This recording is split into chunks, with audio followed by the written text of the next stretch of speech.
Welcome to the Mind Over Money podcast with Jessen James.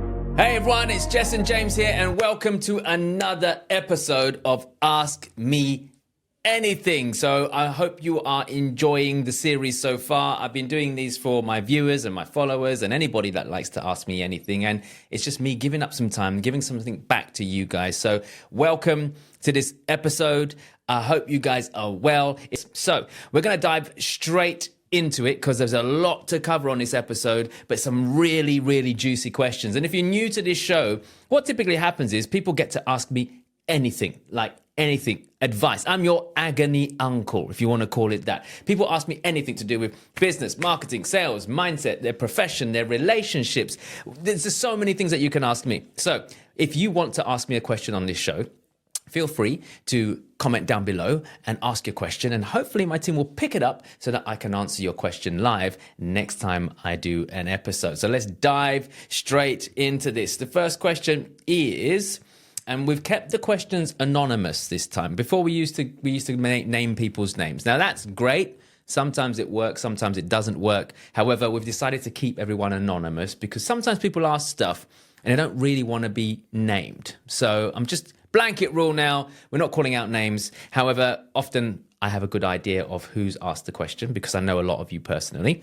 And as always, I have no idea what these questions are. I just look at them now and I go through them. So let's get stuck in. First question. It's quite a long one, so I'm just going to have to abbreviate this quickly. Cool. Okay. So, hey, Jessen, I'm looking for another income stream. I don't know where to start. You're currently working as a driver, you've got a mobile DJ and technician business, and you do corporate PA services, et cetera, et cetera. You feel stuck in your mindset. You don't know which direction to take. You don't want to do a job, which is what you were doing before. So you want to know what to do next. Okay, so I know who you are because I know you. So I'm not going to name your name, like I said, for obvious reasons. But here's the thing. Anyone listening to this is not just for the person who's asked this question. Anyone listening to this right now, if you are at a crossroads in your life where you would like to move away from your job and start a business, here's what you need to do. Understand something. Your bills need to be paid first and foremost, right? Hence why you've got the job. It's so easy when people go, hey, just quit your job and start your business. Any person who ever tells you to quit your job and start a business, here's what you say to them. No problem. In the meantime, whilst I've quit my job, will you pay my bills for me? Now, of course, they're going to say, hell no. Exactly. Don't be an idiot and don't listen to idiots, okay? You never burn a bridge unless you really, really have to, but you've also got to have a coping mechanism after you've burnt that bridge. If you've got no way of paying your bills after you quit your job to go and start a business, it's already stressful starting a business. So why on God's earth would you give yourself extra pressure? So here's what you do instead. You leverage out of your job, but here's the problem. Unless you've got focus on what it is that you're going to leverage out from, into, should I say, then you're going to get stuck because everything looks good. Property looks good. Investing looks good. This business looks good. That business looks good. But I'm good at DJing, or I'm good at this, and I'm good at. Look, you got to pick one niche and stick with that, and you go all out advertising and talking about it. Now, I often say to people who are in a job, just out of respect, because I'm an employer as well, always check with your employer that there are zero restrictions on you having another form of income or another job or starting your own business on the side. Because at the end of the day, if that's your main employment, I think it's disrespectful, first and foremost, not to tell your employer that your attention is elsewhere. I also think you need to be mindful of, if there's a contract in place, that you should be letting your employer know, okay? So check with your employer, as long as it's fine for you to do something on the side and it's not a conflict of interest, so that you don't get in trouble when you're marketing on social media and they start going, well, hang on, what are you doing over there? As long as it's all clear and transparent, then it's almost like you've got permission now to go and tell the world what it is that you do. So for the person asking that question, I would say to you right now, focus on what you love and what you're good at, which you've just said. You're good at DJing, you're good at PA, okay? Doing AV, stuff like that. So set yourself up as that person. That's all you do. And all the things that you post online, all the content that you post online, all the connections that you make, all the networking events that you make, go and tell people what it is that you do. And that's it. Don't talk about your job. Don't talk about it being, this is my side hustle. Hopefully I'll be doing it, full time one day. Don't, because you'll put people off. They'll think you're not serious. So let everybody know this is what you do. If you haven't registered your company yet as a limited company, go and do that ASAP, because it makes you feel better, because now you're a director of your own company. Get your business cards printed out, get your leaflets printed out, go out there and smash it, tell everybody what it is that you do. Don't worry about your day job. And last time I checked, most people party in the evenings. So you're not really going to be DJing during the day anyway. The only thing that you'll be doing during the day are corporate events, or even events, any form of event, whether that's a wedding event, whether that's a seminar or whatever. And a lot of these take place on weekends anyway. So take time out, book in your schedule, block out some days where you're available for hire, and get out there and keep on telling people what you do. You will find that you are a few deals away from actually replacing the salary that you're on right now. And I think you know that. But your problem is not what you do. Your problem is focus and commitment. So focus on the one thing and commit to getting yourself out there. Now, the problem with most people is they don't know how to get themselves out there. Well, let me tell you this. If you're listening to this right now and you're also in a situation where you need some help with getting your message out there, then here's what I'm going to get you to do. I want you to figure out, how can I present to people? How can I get my marketing message out to people in a way that is not salesy and pushy, but helps people to buy? And the best way you can do that is by educating people, not selling to people. And look, one of the things that I'm proud of at our agency, Client Converters, is we actually help people just like you put things together so that you can get out there and show people what it is that you do without having to sell to them. I want you to be like us, in a situation where we have people inquiring with us, coming to us rather than us chasing them.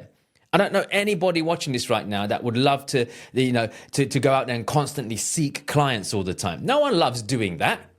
Who likes doing that? I think all of you would love to wake up in the morning with an inbox of people who actually want to work with you. So they've come looking for you instead. Would you not like that? So this is what we do at Client Converters. We build you a sales presentation. We build you a sales funnel. We build you all your digital assets. We show you how to post on social media. We show you how to leverage technology. We show you how to use automations so that you can do this stuff on autopilot, so that you can focus on doing what you do best, which is running your business. But when I say to people, hey, look, I know it's an investment, and we're not talking big money, but it's an investment in your business. And most people still don't get it. They go, well, I'm going to learn how to do it myself. Stop learning how to do stuff yourself when you don't have the time to deploy it. Let me explain how successful people work. We pay people to use their time. We're about leverage. Leverage other people's time. There's 4 things that successful people leverage. They leverage time, they leverage other people, they leverage technology, and they leverage money. That's what successful people do. So you cannot be a boss with an employee mindset. I'll say that again. You cannot be a boss with an employee mindset. So stop trying to figure out how am I going to do it on my own and this and that. No, go right. I need some money invested into my business so that I can hire people like me. Like me, yes, I'm asking you to hire me right now. Yes, go and drop me a message or email my team. Let me do the work for you so that you've got the assets to go out there and sell. Because look, most people are worried about building a business in terms of setting up a website, a logo, a brand. Look, right now your bleeding neck problem is sales. Sales and marketing is your number one focus in any business until you get to a certain stage where you're able to scale. But when you're starting out, you need cash in the bank. So get yourself out there as much as you can. And if you want help with that, my friend, let us know. Okay? Brilliant. Next question. Again, where are all these long questions coming from? What's it with people nowadays? What are you doing? Anyway, right. Let me get into it. I'm gonna summarize this again. It's like an essay. Whoever asked me this question, I love you, but please keep them short. Okay. So, this is an interesting one. I manufacture pigeon products, Jessen. I've never worked with someone who's done that before. It's a very niche market. Yeah, I bet. You've got lots of ideas and you've been running around for 10 months now and you've excelled in the market. Okay, brilliant. Well, congratulations first and foremost, all right? You basically design it all yourself. Let me just read this quickly. Okay, look, you've got 2 issues here. One, You want to know how to get yourself out there more so people know what you do. Okay, fantastic. And you also want to learn more about how to get into international markets because you've got potential US and Australian clients and you're asking about whether you should do a franchise or something, or because you lost your business during COVID, you're unable to get funding because you had to declare yourself bankrupt, but you need some equipment and stuff and things like that. Okay, let me answer both of these questions easily. Okay, number one. Marketing. Most people don't talk about what it is that they do, and especially when they've got a very super niche market like what you do. So the key is to show up in the right places. Now, I doubt very much you posting on social media all the time is going to bring you lots of different leads. You still need to do it. But what you need to do is go and figure out, and this is my advice for anyone doing marketing right now, where does your ideal audience hang out? Now, pigeon products. I actually have no idea what that means. But where do these people who buy pigeon products, because the pigeon isn't going to buy it, right? So, that's a good one. Anyway, my point is, yeah, pigeons don't buy stuff. But anyway, my point is, where does your ideal buyer hang out? And go and show up there. Is it a particular magazine? Is it a particular trade show? Is it a particular event? Is it a particular networking event? Where can you get in front of your ideal audience and show up? So you need to get out there and educate more people more on what it is that you do and why you do it the best, okay? And what problems do you solve and what qualifies you to do that work as well. Now, coming back to your other one about whether you should go international and franchise or not, this kind of ties in with your third part of your question, which is around having to declare yourself bankrupt, which I'm really sorry to hear. However, do you know what? Loads of millionaires declared themselves bankrupt before they became millionaires. So don't worry about it. Okay. It's part of life. All right. Part of life is failing. And look, if you're going to go out in style, but come back in style too. Okay. So here's what you can do. Bring on business partners. Now, people are reluctant to do this because they don't want to give away any of their business. And here's my response to people when they are afraid to do anything that will grow their business. Because it's, I don't know, things like giving away shares or having to bring in other people or partners or whatever. I always say to them this: are you here to groom your ego or feed your bank account? I'll say that again. Are you here to groom your ego or feed your bank account? And for most people, when I ask them that question, they go, actually, I want my bank account fed. Good. Because again, successful people think like this. If I'm missing something, for example, you're missing the ability to raise finance right now. Who can I bring on board that could raise finance, who's got good books, who's got good credit, who's got experience as well in a specific sector? Who can I bring on board and give them 20, 25%, 30% shares or whatever it is in the company? Because in my head, I'm going, I would rather own 70% of something super successful than 100% of nothing. Let that sink in for a second.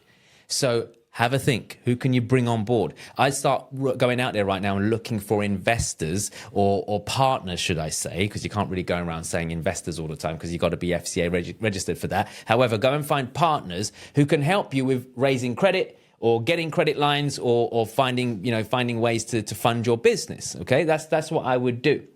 The other thing I would look at in an international market is go, right, rather than go down the franchise route right now, because you've got to really establish your first business first, okay? If you want to go into the international market or get clients in different countries or whatever it is, find partners that you can set up a separate entity in that country with your business. Keep it for you right now. Don't franchise it out just yet. That's my advice. Get into those territories with a partner who's on the ground there and give them 50% if you have to. It doesn't matter. Just give them half the business or give them 40% of the business or whatever it is. Give them a good chunk so that they manage the operations out there, okay? And teach them how to do what it is that you do. So that's what I would personally do, okay? So sorry I don't have much more to add to that because it's a hell of a lot to answer in this short space of time, and I want to try and get through these questions as quick as I can, okay? So, by the way, if you're enjoying this, do me a favor, hit the like button, hit the subscribe button, and smash out the notification bell so that you get notified every single time I go live, okay? And if you're watching live, I appreciate you guys. Just comment down below, let me know you're here, all right? And if you're watching on a replay, let me know down below, okay? So I appreciate you guys so much. Question 3. I admire your work and I love meeting leaders like you. Can I ask what is the key to your success? Great. So, most people, by the way, thank you for the beautiful comment. Most people are looking for the golden nugget when it comes to success. What's the key? What's the secret formula? What is it? And sadly, and I used to be like this too, I used to think there was some kind of magic pill that you could take and become successful. And there was a magic formula or a magic strategy or something that I could do. Now, the problem with that is you're always looking for things externally. So what's the external key to success? Show me, Jessen. What's the key? How do you do it? What is the key? Now, the problem with that is it's external, right? And it's not where you should be looking. Now, this might sound a little bit woo-woo, but here's the genuine key to success, in my opinion. Yourself. Your mindset, your belief system, your value system, your behaviors, the way you show up. That's the key to success, not the strategy. If you've got the right attitude, they say there's a saying, right? Your attitude determines your altitude. Think about that. Your attitude determines your altitude. If you don't work on yourself, your mindset, how you show up, the way you look at things, your attitude, your tenacity, your morals, your ethics, your values, your belief system, if you don't work on all of these things, it doesn't matter what strategy you get given or whatever technique you're shown for success or what investment vehicle you're shown to become more successful or whatever it is. It means nothing unless you've got the mindset to go and deploy it and work with it. Now, there's two reasons why you've got to have the right attitude and you've got to show up correctly in business. Number one, for yourself. Absolutely for yourself, right? Glass half full or glass half empty. If you're the kind of person that everything's always half empty, then you haven't got the right attitude. Why? Because you have a pessimistic attitude, not an optimistic attitude, which is required in business. Now, the second reason why you need to show up correctly in business is so that you attract better people. There's a saying, your vibe attracts your tribe. I'll say that again. Your vibe attracts your tribe. So if you're not vibrating on a certain frequency because you're negative and you're low energy and you're this, like, you are not going to attract opportunity and people are not going to want to partner up with you or do business with you. I have built, I would argue, 80% of my wealth and 80% of my business affairs based on something called relational currency. What is relational currency? Is when you build key relationships with the right people and you attract the right people to you. And you know what the secret to that is? Let me tell you, having the right attitude and vibrating on the right frequency.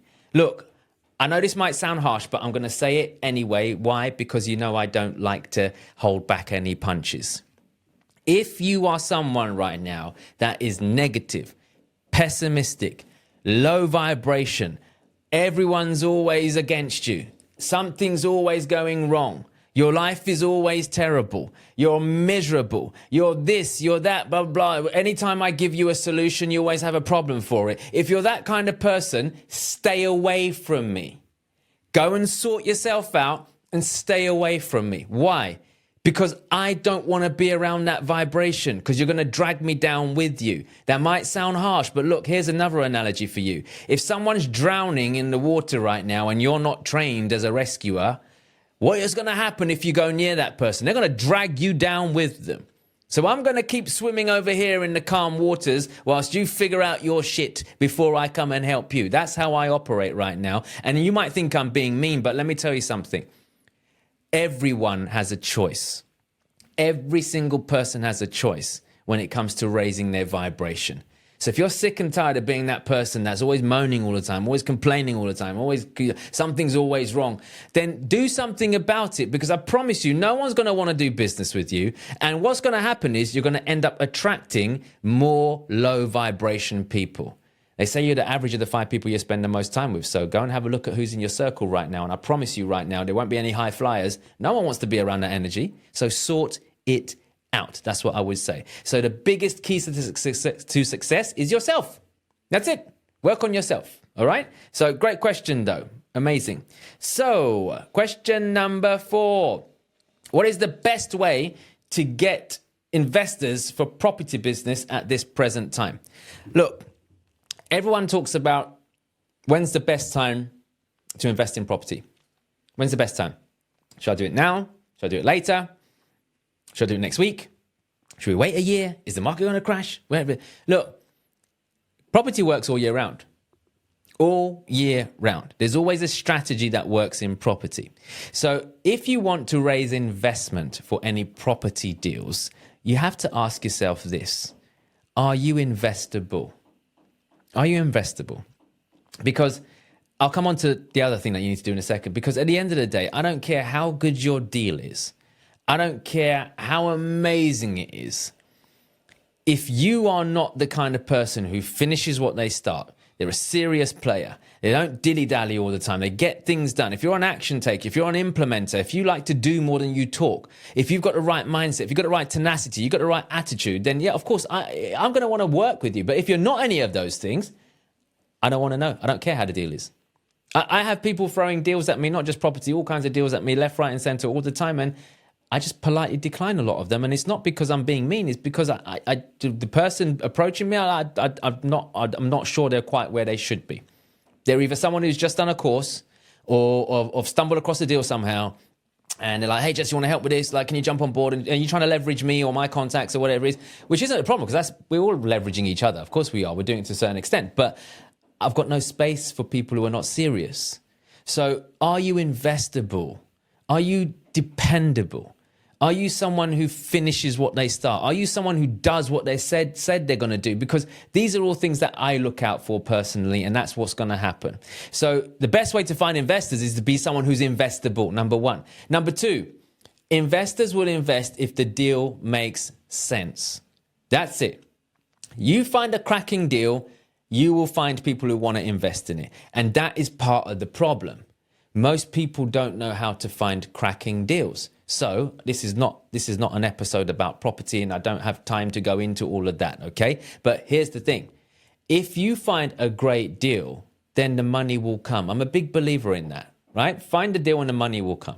That's it, okay? So instead of you going, how do I find investors? Find deals. Go and find deals. Find deals first. Are you investable? Are you a serious person? Do you look the part? Do you show up? Are you professional? Do you know what you're doing? Show up. When I say show up, I'm talking about how you look, your digital assets, your social media presence, your website. Are you serious? Because anyone who just goes out and looks on Rightmove and finds a deal, but they've got no freaking social media following, they've got no presence online, they've got no website, they don't look the part, they show up to meetings with a notepad and a pen that they nicked from the hotel down the road. Like, I ain't got time for people like that. So think about it. You need to be the part. Show up, be the part. Find good deals. Really important. And the third thing, to get investors on board, this is super, super important, is know how to pitch. Know how to pitch. Most people don't. That's why they're going, how do you find investors, Jess? You need to learn how to also pitch. How do you sell? How do you close people on your deal? Because there's no point going, well, the numbers stack. Yeah, well, no shit, Sherlock. Yes, the numbers stack. But why should we invest with you? What's in it for me? These are all things that are super important. So you've got to be clear. Confused people don't buy. And an investor is a buyer. They're deploying funds into a particular project. They're buying something. They're buying shares in your SPV, your limited company, whatever it is. They're buying stuff. So they're investing. So you've got to help them to buy.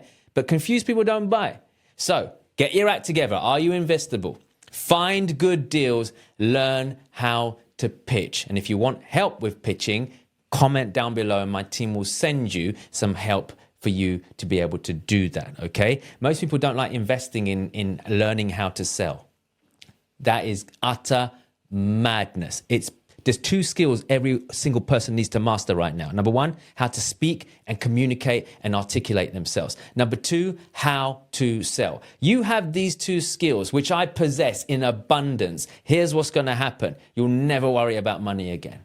You'll have people gravitating to you left, right, and center. That's what's going to happen. You'll become a more powerful human being. You'll have more status, more respect. Yes, more money as well, but people will look at you in a different way.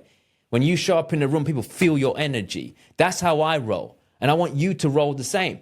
So stop telling me, like, where can I find investors, Jess, when you are not investable yourself and you don't know how to find good deals and you don't know how to pitch. Now, you might go, but Jessen, I do know how to find good deals. Fantastic. Are you a dependable person? Are you investable? Do you know how to pitch? It's a triangle. If those three things don't go together, I don't care how good you think you are not going to get investors. So you might go, but Jessen, no, I'm serious, man. I've been doing this a while. I'm investable. I've got great deals to hand, but then you don't know how to pitch. The triangle falls apart, right? So that's my biggest advice I can give anyone, all right? Number 5. I hope you're enjoying this, by the way. Please give me some love down below for those of you watching live, and anybody watching on a replay. Let me know your thoughts so far, okay? You're going to like this one. We're changing the tone slightly. This one's about relationships. Ooh, I've got a love heart on me, by the way, just so you know. As you can see, I just looked like I was rubbing my nipple then. That's completely inappropriate. Sorry. If there's kids watching. Sorry, kids. Anyway, right. Jessen, I hope you can offer some advice in a situation that's been troubling me. Recently, my ex got back in touch. Dom. Was it a drunken text? An ex text? I just made that up. Does that make sense? An ex text.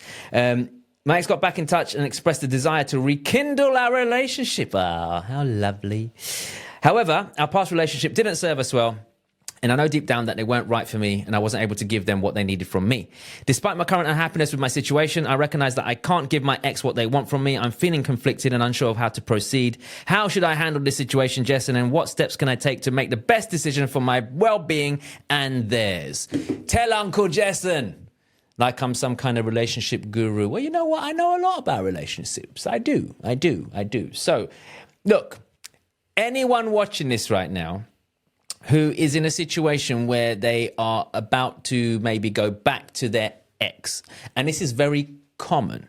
Now, there are scenarios where it works and there are scenarios where it doesn't work. Let me give you a scenario where it works, and then I'll give you a scenario where it doesn't work, and I'll share my stance on it, okay? So where does getting back with your ex actually works? Between the time that you have both split up, have you both matured and changed your level of thinking? Because that will depend a lot on whether your relationship will work again. You see, often people split up. They haven't worked on themselves. They haven't matured. They haven't grown. They haven't fixed their own stuff. And then they get back together and they repeat the cycle and repeat the patterns. If you break up, you've got to look at, well, what are the reasons that we broke up for? Work on yourself, because often when, as they say, like one of my mentors told me years ago, my mentor, David Shepherd, he said, look, when you point one finger at someone, Jessen, there's 3 fingers pointing back at yourself. So it's very easy to blame, but there's always 3 fingers pointing back at ourselves. So have you worked on yourself before you go back into this relationship? Have you fixed what it is that made it not work in the first place? And you can't keep blaming your partner. It's not always their fault. There's something about you as well that attracted them into your life in the first place. So you can't always blame them. So in order for it to work, you must have had significant time apart to actually work on yourself. But the people who break up this week and they're back together next week and break up again and then they're back together the next month and this and that, it's too volatile. No one's had any time to work on themselves. And I'll explain why they do it in a second, but that doesn't work. So you've got to have some time apart. You've got to have some time apart. Have you had that time apart? Have you both grown? Have you both matured? If the answer is no, then I probably would say, well, that's probably not going to work. Okay? Now let's look at scenarios where it doesn't work. I already touched on it slightly, but let me explain in more depth. It doesn't work if you're completely on 2 different pages. Even if you've had time to figure stuff out and grow and mature. Now, I'm speaking from experience. Okay? My ex-wife, okay? We went through a lot during our divorce, and it was a big strain on our relationship, and it was very, very difficult. And it was a lot of love and a lot of hate and a lot of stuff going on, and it wasn't a nice experience for anyone. We've got to a stage where that happened so long ago that we have both matured to a certain extent. However, we also have matured to the point where we really actually understand that we weren't meant for each other. And we get that. And we understand. So when you've had that time to mature, you'll also realize whether you're supposed to be with someone or not. So often, once you've had that space, you'll go, hey, this isn't going to work. So, hey, I love you as a person, but I'm not in love with you. And I don't think that's going to work. So that's really, really important. The other way it's not going to work is what I just said a minute ago, okay? If it's too volatile, if you already know that, hey, things aren't going to work, it's just, there's no point. We're just going to go back and repeat the cycle. And we're getting together because we're lonely and we're feeling a bit insecure right now. That's the only reason we're getting together. It's not because we know we can make it work. It's just we've got unmet needs. We're feeling a bit lonely. We're feeling a bit insecure. Our self-esteem's on the floor. That's why we're coming together again. And we're just going to break up again. It's going to be a cycle and cycle and cycle. Then don't do it. Now, there's a saying, and this is going to hit hard to some of you right now who are thinking about getting back with their exes. There's a saying, when you're walking around in a forest and you pass the same tree twice, it usually means you're lost. Say that again. When you're walking around the forest and you pass the same tree twice, it usually means you're lost. So, I think you might be lost, if I'm very honest. You already answered your own question, I think. You think you couldn't give them what they want. They couldn't give you what they want. You want to do what's best for you and your well-being and theirs as well. Walk away. Stay friends. That's what I would personally do. That's my advice, but I can't make that choice for you, okay? But what a powerful question, and thank you for asking it, okay? Thank you so much. All right, next question. Question number 6. What does trust in a relationship and what does trust mean in a relationship and how do you build it? Look, I think the word trust gets thrown around too much. And whilst there's an element of you having faith in people, you also have to trust people to be themselves. This is really, really important. So whether it's a personal relationship or a professional relationship, you have to trust people to be themselves. So, for example, let me give you an example. If you're in a relationship right now with someone, intimate relationship, and that person cheats on you, but you decide actually to give it another go and stay with each other, in the back of your mind, you've always got that, well, what if they do it again? But no, they wouldn't do it. They promised they wouldn't do it again. So I trust them now. They won't do that to me ever again. Well, here's where you're kind of letting yourself down. You need to trust people to be themselves. Be themselves. Now, if that person has a history of cheating, then chances are that that's just part of who they are. Now, I'm not here to judge. I'm not getting on my moral high horse here and saying that you should be monogamous and all that. It's your life, boo boo. Do you? I don't care. Okay. But what I'm trying to say is trust someone to be themselves. So that way you don't get disappointed if they do it again. But if you put your faith in them and you trust them to never do it again, then you're going to get hurt if they do it again. So you always trust people to be themselves. So in relationships, there's these phases that relationships go through. And in the honeymoon period, that's the best one. I love you. Like everyone's like, oh my God. Like you're on the phone with them for like 24 hours. It's like, you're speaking to them for hours and you're like, it's late now. Should we go? Yeah, no, you hang up. Oh, no, you hang up first. Oh, no, you hang up first. Oh, go on, you hang up. No. Okay, let's do it together after 3. That soon wears off. Okay? So think about it like this. There's that honeymoon phase that happens. Then there's that interim phase where you start to get used to each other a little bit more. And there's that long-term phase where, you start to understand each other a lot more, all right? It's not until you get to that phase that you really understand who someone really is. Because in the beginning, it's a sale. You're trying to impress the other person. You look a certain way, you dress a certain way, you show up a certain way, you're opening doors, you're buying flowers, you're buying this, you're doing that, whatever it is. That's a pitch.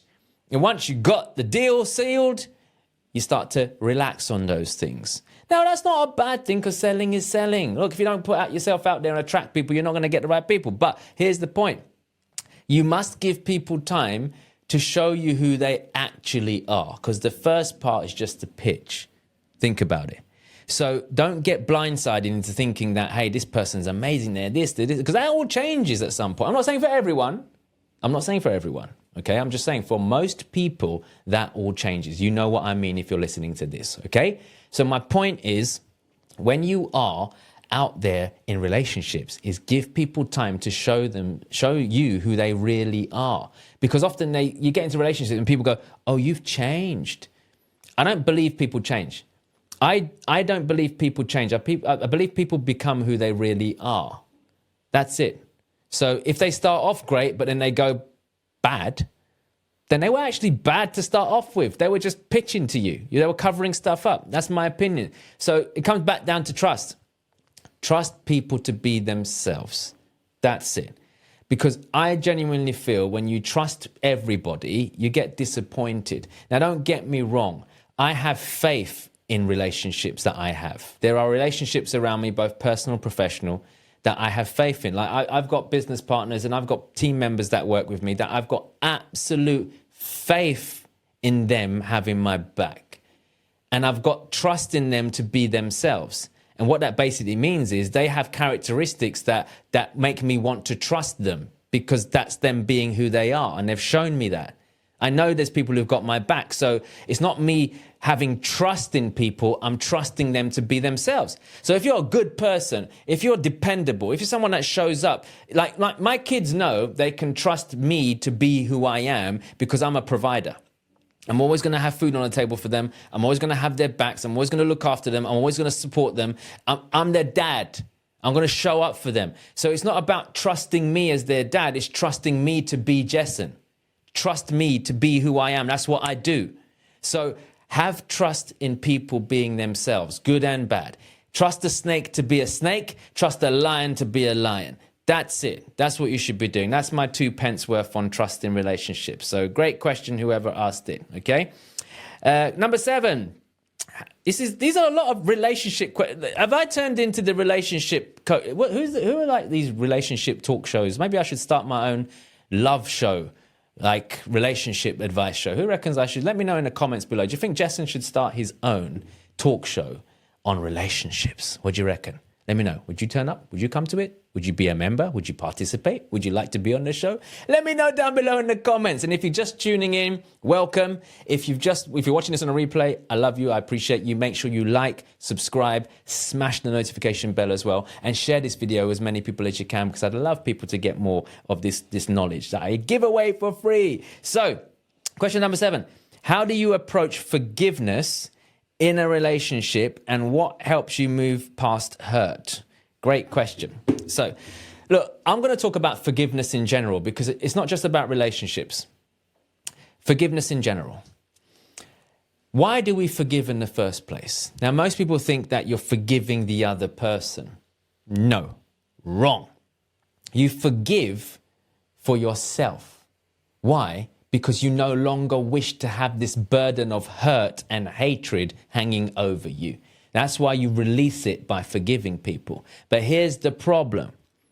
Most people find it hard to forgive. In fact, let me know down below. Like, give me a yes down below if you're watching live or even on a replay. Let me know down below just by saying yes or yes, I find it hard to forgive down below if you've ever experienced that before. Now, let me explain why.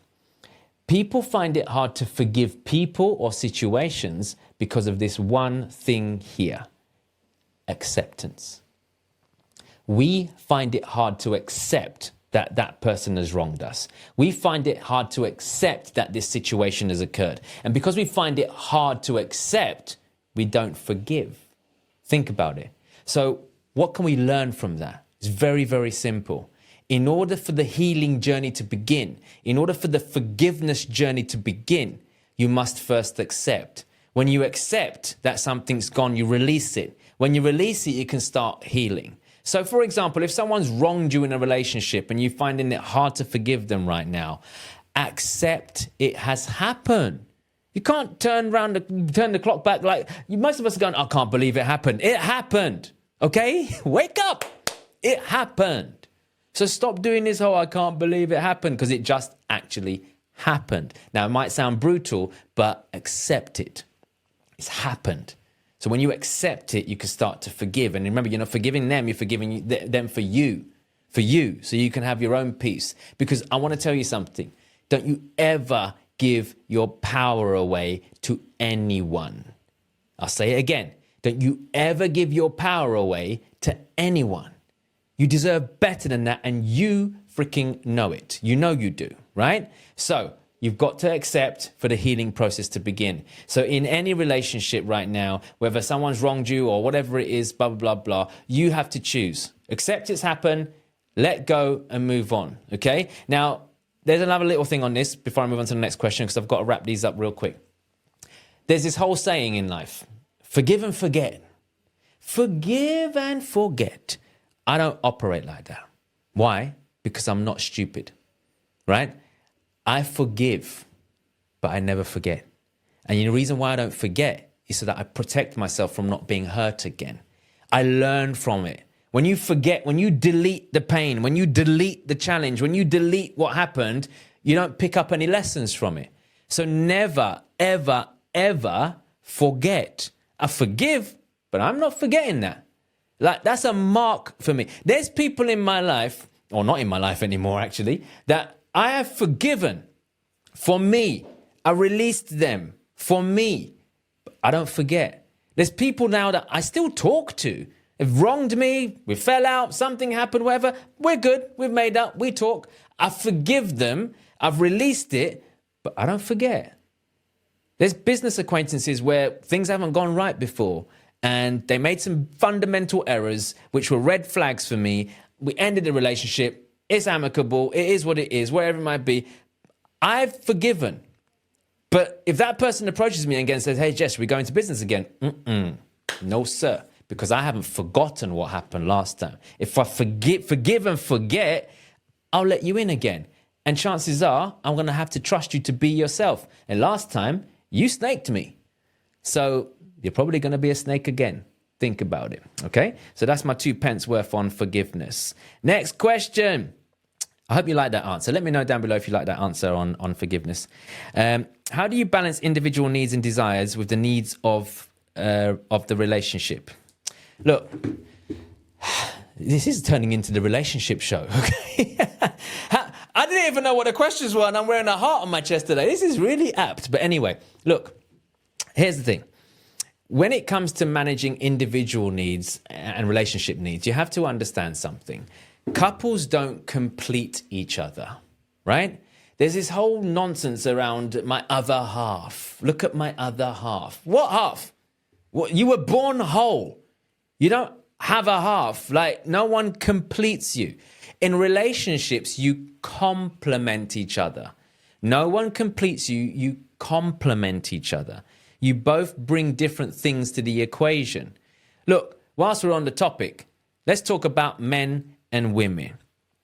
Men, let me talk to you for a sec. If you are someone who brings zero value to your relationship, in a sense that you're actually a burden, you're a liability, you're not an asset. Your missus always has to run around cleaning up after you. She has to not only go to work and pay bills and stuff, but she also has to cook, clean, look after the kids and all that kind of stuff. And all you do is just show up after work, put your feet up, you've done your 2 pence worth at work today and blah, blah, and you're bringing zero value to the equation. At some point, your missus is going to go, hey, you don't bring any value to this situation, so I don't need you. And this is where we've seen the rise of female empowerment. Now, I'm not against empowering women, but I also understand why a lot of them have done it. It's because they can't find reliable men. Ladies, let me know down below if you agree with me. There aren't many reliable men out there. And as a result of that, women are having to step up. And I don't blame you. And I salute you for doing that. But let's flip it on the other side. Women, let me talk to you, because you're not getting away with this. Let me talk to you. If you right now are in a relationship with a man, and that man comes home from work, and let's say for argument's sake, you don't cook, you don't look after him, you don't help with the kids, you don't do much yourself, you just but the man starts to realize that he can do it all himself, then he's also going to go, well, what do I need you for? And that's why a lot of men nowadays, and again, I'm just being honest because I like to be on both sides. I'm not bashing men, I'm not bashing women, I like to be neutral.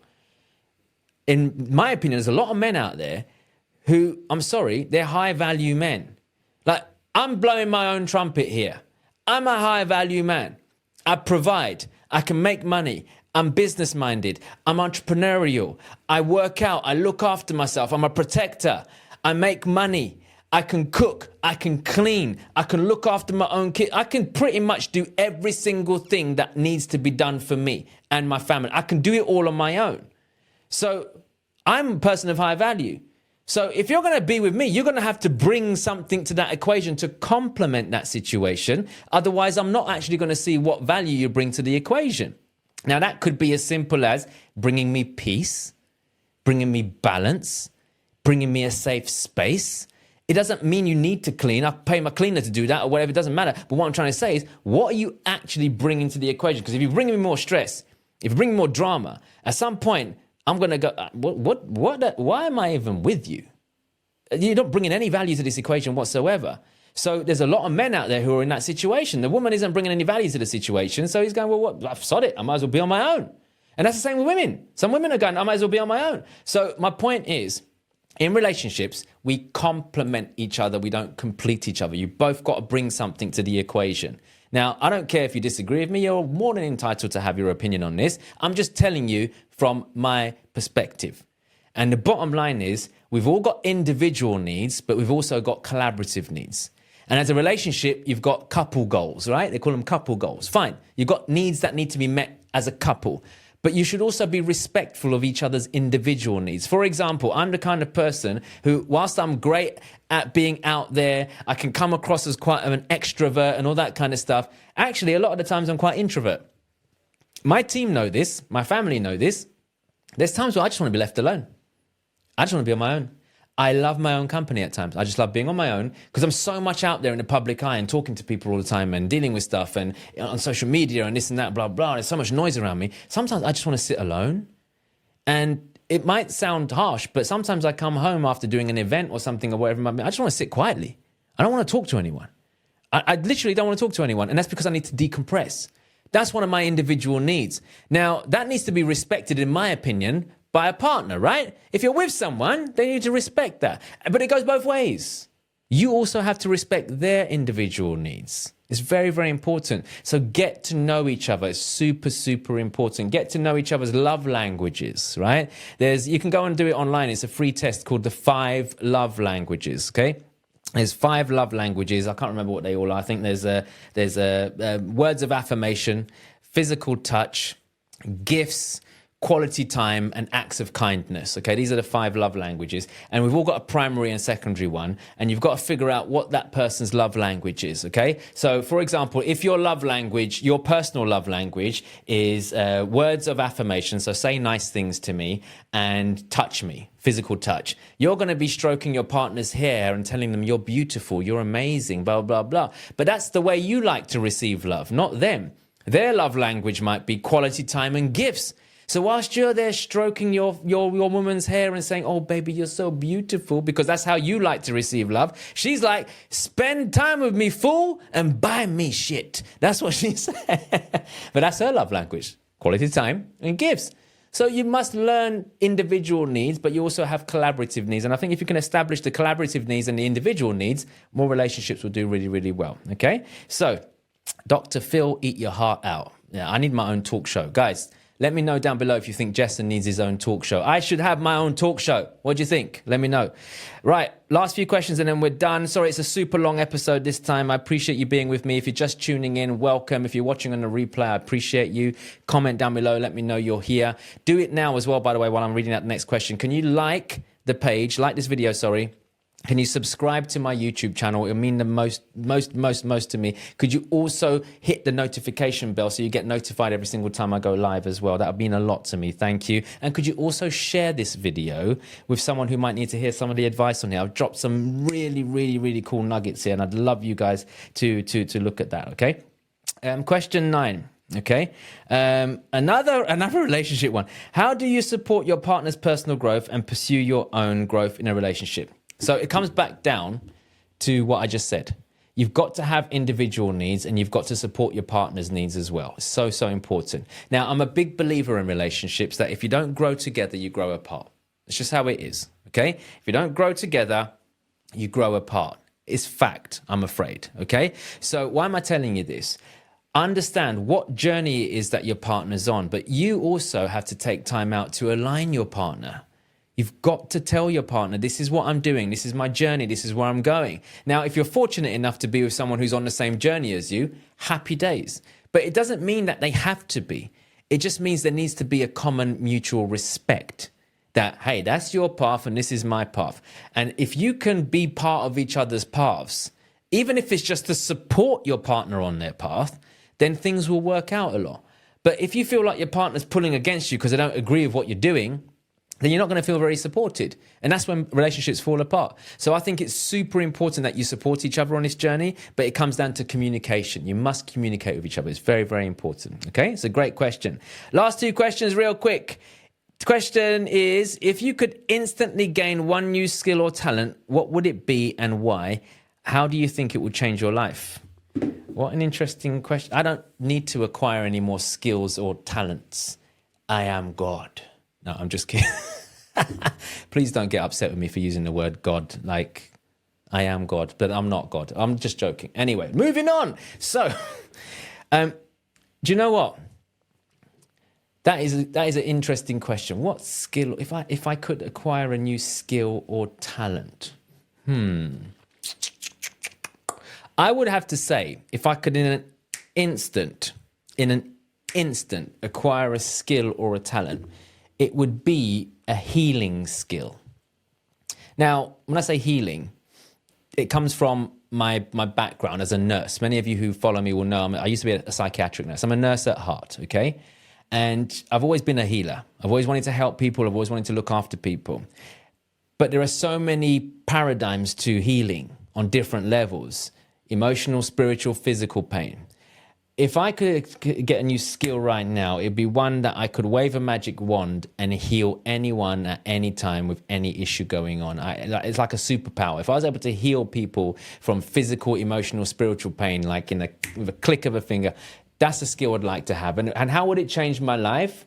It would give my life even more meaning and impact. I would genuinely feel like I'm bringing more love, harmony, and peace into the world, because the world's a pretty broken place. And it's not all broken, but it is quite broken. And there's a lot of pain out there. Physical, emotional, spiritual, financial, all sorts. So if I could have that superpower, just click my fingers where I could actually heal everybody, then I would. I know I do a lot of it anyway with a lot of the things that I do, but I don't think I have enough impact. So maybe you guys can help me have more impact by sharing this video, liking the video, subscribing to the page, and hitting the notification bell. Why? Because that helps me get my message out to more people. So thank you, whoever asked that question. What a great question. Last question, then we're going to wrap this up. As a professional, how do you prioritize and make impactful decisions in your daily work?